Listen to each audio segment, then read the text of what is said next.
Livro Curai Enfermos e Expulsai Demônios, de T.L. Osborne. Capítulo 14. Alguns ensinamentos antibíblicos. Sobre aflições. Muitas são as aflições do justo, mas o Senhor o livra de todas. Salmo 34:19. Muitos pregadores e mestres interpretam esse versículo erroneamente, aplicando-o à doença. Como resultado, os cristãos redimidos no Calvário frequentemente ficam privados de seus direitos de libertação das enfermidades. Permanecem vítimas de males satânicos, sujeitando-se à vontade do diabo em vez de se submeterem à vontade de Deus. Observe que esse versículo não diz: muitas são as enfermidades e fraquezas físicas do justo, mas muitas são as aflições do justo. A palavra aflição, empregada nesse caso, no texto original, não tem nada a ver com enfermidade ou fraqueza física. Significa provas, privações e tentações e etc. Não seria razoável dizer que Cristo levou nossas enfermidades, tomou nossas fraquezas, que fomos sarados pelas suas pisaduras, que Ele cura todas as nossas doenças e, ao mesmo tempo, afirmar que há muitas enfermidades que o Senhor espera que levemos até em uma época determinada e, sob certas circunstâncias, sermos libertos por Ele. Isso não teria sentido.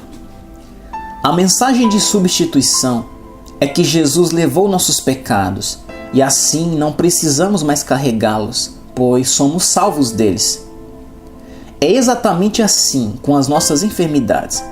Cristo as levou, não precisamos mais fazê-lo, fomos curados delas. Jesus não levou nossas provações, perseguições, privações e tribulações, mas Ele levou nossas enfermidades e doenças. 1 Pedro 2,24. Levou-as para que não precisássemos mais carregá-las. É por isso que Ele é o nosso substituto. Ele tomou o nosso lugar. Estamos livres para sempre de levar o que Ele levou. Devemos somente crer que Ele o fez por nós. Até que essa verdade se torne pessoal, você nunca poderá desfrutar dela. Contudo, no momento em que crer que o Príncipe da Paz tomou sobre si seus pecados, será salvo. Quando acreditarmos que Cristo carregou nossas enfermidades, seremos curados. Outros interpretam erroneamente a passagem de Tiago 5,13, parte A, que diz: está alguém entre vós aflito? Ore. Algumas pessoas decidiram chamar a debilidade física que se prolonga de aflição. Logo, passam a vida orando em vez de serem curados. A palavra aflição tem o mesmo sentido aqui que no versículo mencionado anteriormente. Não se refere à doença ou à debilidade física. Tem a ver com perseguições, sofrimentos, provações e etc. Se você está sendo perseguido, Tiago diz: ore. Ele não diz: chame os anciãos e peça que orem a Deus para remover seus problemas. Todavia, afirma que, se você estiver doente, deve chamar os anciãos e ser curado. Caso você esteja sendo perseguido, a palavra declara: e Deus é poderoso para tornar abundante em vós toda a graça, a fim de que, tendo sempre em tudo toda a suficiência, superabundeis em toda boa obra. 2 Coríntios 9:8. Por meio de suas tribulações, você alcançará grandes vitórias.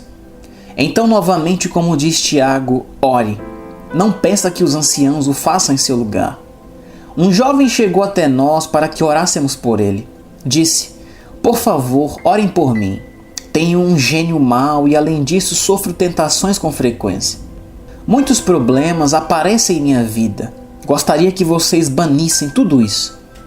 Repliquei: está alguém entre vós aflito? Ore. Ele mesmo. Em seguida disse: algumas coisas devem ser banidas e outras devem ser vencidas. Não estou aqui para orar por todos os seus problemas, porque, por meio de suas provações e tentações, você pode aprender a ser um vencedor. Se está doente, orarei por você, e Jesus irá curá-lo. Mas se apenas estiver enfrentando tribulações, ore você. Se está feliz, cante salmos. Se está doente, seja curado. Mas se está aflito, ore. Tiago 5, do 13 ao 15. O que significa vara de correção de Deus? Outra passagem que é comumente mal interpretada é esta: porque o Senhor corrige o que ama e açoita a qualquer que recebe por filho. Se suportais a correção, Deus vos trata como filhos, porque que filho há a quem o pai não corrija? Mas se estáis sem disciplina, do qual todos são feitos participantes, sois então bastardos e não filhos. Hebreus 12, do 6 ao 8. Esse versículo não diz, porque o Senhor faz cair enfermo o que ama. Também não diz, Deus transmite doença ou torna doente todo aquele que recebe por filho. A palavra corrigir vem de um vocábulo grego que quer dizer instruir, preparar, disciplinar, ensinar ou educar, como um mestre instrui seu aluno ou como um pai ensina e prepara seu filho. Quando o mestre educa seu aluno, emprega vários métodos de disciplina, mas nunca a enfermidade. Ao instruir seu filho, o pai castiga-o de várias maneiras para treiná-lo no caminho reto, mas jamais por meio de uma doença ou moléstia física. Contudo, a tradição teológica nos ensina que Deus trata seus filhos, disciplinando-os por meio do câncer, da tuberculose, cegueira, perna aleijada ou de outra coisa terrível do diabo. Em vez de levar o cristão obediente e consagrado a levantar-se com autoridade e a reclamar seus direitos de redenção e aliança, essa ideia do castigo por enfermidade deixa o enfermo na incerteza, perguntando-se que mal praticou para ser punido. Um bom pai nunca castiga o filho antes de explicar claramente a razão pela qual deve ser castigado, quanto mais o nosso Pai Celestial. A maioria dos que creem que a enfermidade é punição de Deus não tem ideia dos motivos pelos quais estão sendo penalizados. Não estou falando aos rebeldes, teimosos e desobedientes para com o Senhor. Simplesmente desejo encorajar aqueles que realmente acreditam e são obedientes à vontade de Deus a não deixarem mais o diabo, o enganador, condená-los e enganá-los, conservando-os enfermos, fracos no físico e incapazes de superabundar em toda boa obra. 2 Coríntios capítulo 9, versículo 8, parte B. Quero incentivá-los a não permitirem que o inimigo lhes diga que a enfermidade é a vara do castigo de Deus para corrigir ou endireitar algum erro em sua vida.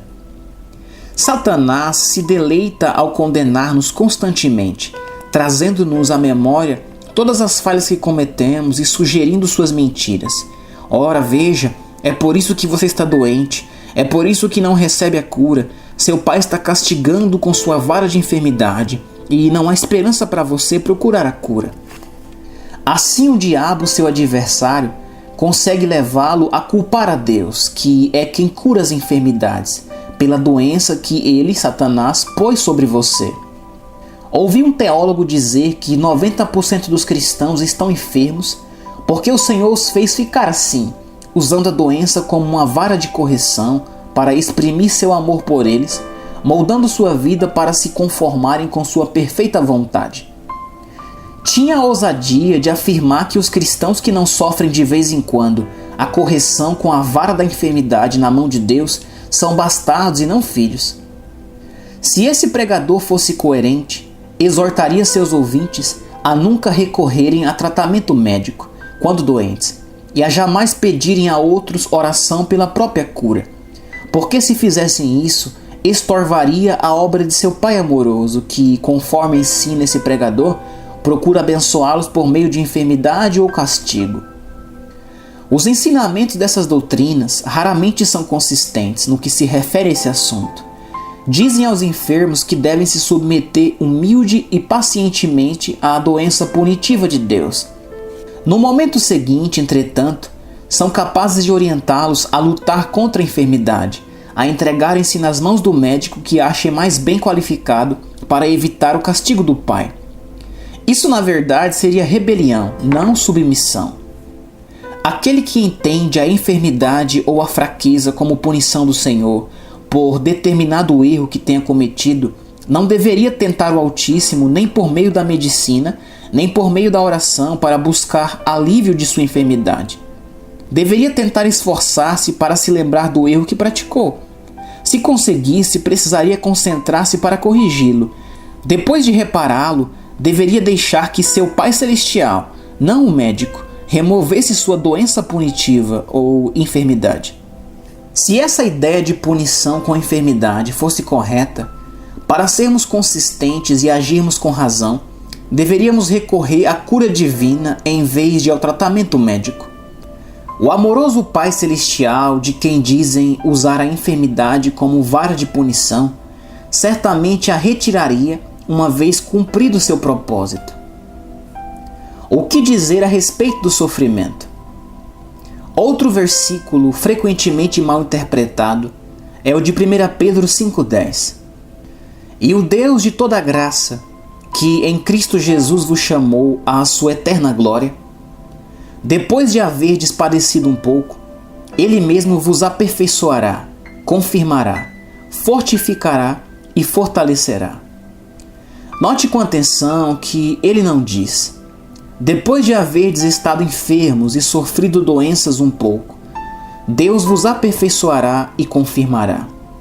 Diferente disso, afirma: depois de haverdes padecido um pouco. É possível sofrer de outra maneira, a não ser por enfermidade ou doença?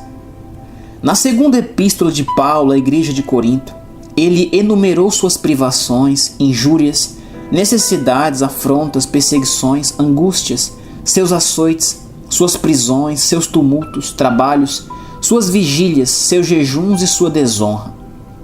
O apóstolo escreve: como desconhecidos, mas sendo bem conhecidos, como morrendo e eis que vivemos, como castigados e não mortos. 2 Coríntios 6,9. São ministros de Cristo?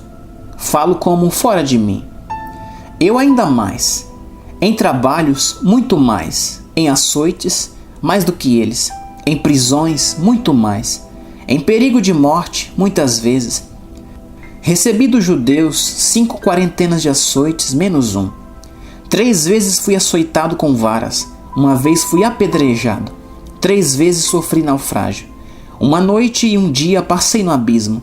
2 Coríntios 11, do 23 ao 25. Esses eram os sofrimentos de Paulo por amor a Cristo. É a eles que Pedro se refere no versículo 10 do capítulo 5 de sua primeira carta, como se descobre no contexto. Ninguém tem o direito de incluir enfermidade nem doença nesse versículo. Por ter suportado essas dores em amor a Cristo, Paulo podia dizer: desde agora a coroa da justiça me está guardada. 2 Timóteo 4,8, parte A. Ninguém receberá a coroa da justiça por ficar enfermo. Nenhum doente acha que a receberá por isso, ou não chamaria um médico para curar a enfermidade, nem pediria ao Senhor que o curasse.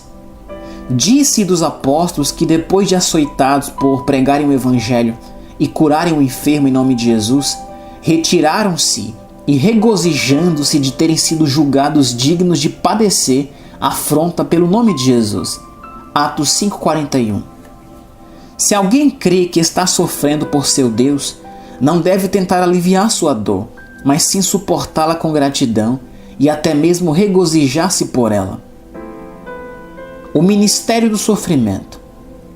Citamos o seguinte pensamento do Dr. Charles S. Price: quero que você compreenda que a cura do seu corpo, não meramente do corpo do povo que sofria quando Jesus estava na terra, mas o sofrimento do seu corpo hoje, foi incluído na grande obra de redenção consumada pelo Salvador na cruz do Calvário. Creio que para resolver uma dificuldade que às vezes surge na mente por causa da doutrina moderna de uma igreja apóstata, devo salientar um grande erro, no qual muitas pessoas sinceras tropeçam, um erro recebido por tradição. Você ouviu as pessoas falarem no ministério de sofrimento? Com certeza já. Há um ministério de sofrimento, mas certamente não é um ministério de enfermidade. Há também um ministério de tribulação, mas isso também não quer dizer um ministério de enfermidade. É-nos dito que, se sofremos com Ele, Cristo, reinaremos com Ele. Mas não nos foi dito que, se estivermos enfermos ou doentes com Cristo, então reinaremos com Ele. Quando pregadores que negam a cura divina tentam provar seu argumento de que é a vontade de Deus que alguns permanecem enfermos, imediatamente recorrem às passagens que tratam do ministério de sofrimento e as aplicam à enfermidade. A Bíblia não faz isso. Lembre-se sempre de que quando Jesus falava de pecado e de enfermidade, ele sempre se referia a eles como males dos quais ele veio nos libertar. Jesus não falou de sofrimento dessa maneira. Já passou por sua mente que Cristo levou nossos pecados e nossas enfermidades, mas não nossos sofrimentos? Ele disse aos seus discípulos que teriam de levar sua cruz, mas não quis dizer que seria uma cruz de doença. Ele ensinou claramente que deveríamos levar com resignação nossa carga, o peso de nossa cruz, mesmo quando a carga chega a ser de sofrimentos. Mas nunca disse aos seus discípulos nem a nós que devemos ficar resignados à enfermidade e à doença. Ao contrário, ele combatia a doença, lutava contra ela, odiava e expulsava em todos os lugares onde ele estava. Os enfermos eram curados por ele. John J. Scrubby diz: Pedro, em sua primeira epístola, fala muito sobre o sofrimento, querendo confortar os cristãos que passavam pela ardente prova. Se alguém ler passagens como 1 Pedro 1, do 3 ao 7, e 3, versículo 13 e 14, e 4, versículo 1, 4 e versículo do 12 ao 19, e muitas outras semelhantes no Novo Testamento, verá logo, a menos que se faça de cego, que o sofrimento no sentido bíblico não tem nada a ver com a enfermidade e a doença. Quanto aos sofrimentos com Cristo, no sentido de ficarmos enfermos, como alguns ensinam, isso é totalmente absurdo. Cristo nunca ficou doente a não ser por causa das feridas de sua expiação. Voluntariamente, ele levou essas feridas para que nós não sofrêssemos enfermidade. Pedro, que diz tanto acerca dos sofrimentos de Cristo, revela: pelas suas feridas fostes sarados. 1 Pedro 2,24, parte C. Basear-se em Cristo, que, como nosso substituto, tomou sobre si as nossas enfermidades e levou as nossas doenças, Mateus 8,17, para justificar a doença, é tornar nula e inútil a obra expiatória de Cristo. Sei que essas palavras são duras, mas são tão verdadeiras quanto duras e indiscutíveis. O que quer dizer do espinho na carne de Paulo? Os versículos que falam do espinho na carne de Paulo têm sido muito mal interpretados. Você encontrará uma resposta minuciosa no capítulo 37 deste livro sobre essa tradição quase universal de que o espinho de Paulo era alguma enfermidade. A tradição escraviza, a verdade liberta. Jesus diz: e conhecereis a verdade, e a verdade vos libertará. João 8,32.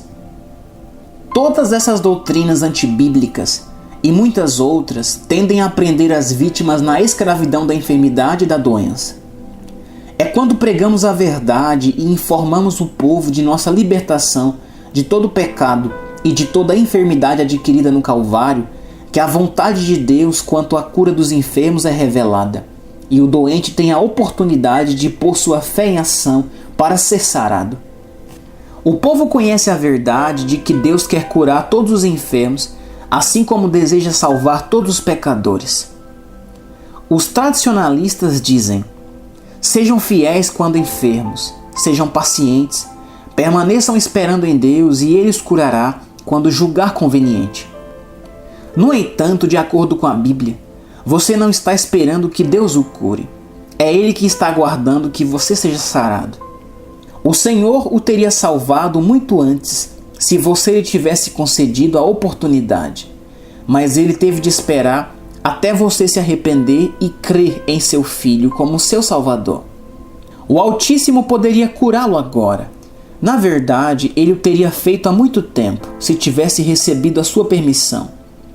Contudo, ele tem de esperá-lo aceitar seu filho como aquele que cura e que levou suas enfermidades. A menos que você faça isso, sua cura estará impedida. Creia agora na palavra de Deus. Seja curado já. Olhe para cima e diga: agradeço a ti, Senhor, porque levaste a minha enfermidade e me libertaste. Agradeço a ti pelas feridas pelas quais fui sarado. Agradeço a ti porque me remiste do pecado e da enfermidade. Agradeço a ti pela minha libertação, tanto do corpo como da alma. Creio nisso e te louvo por tal bênção. Depois, haja com fé.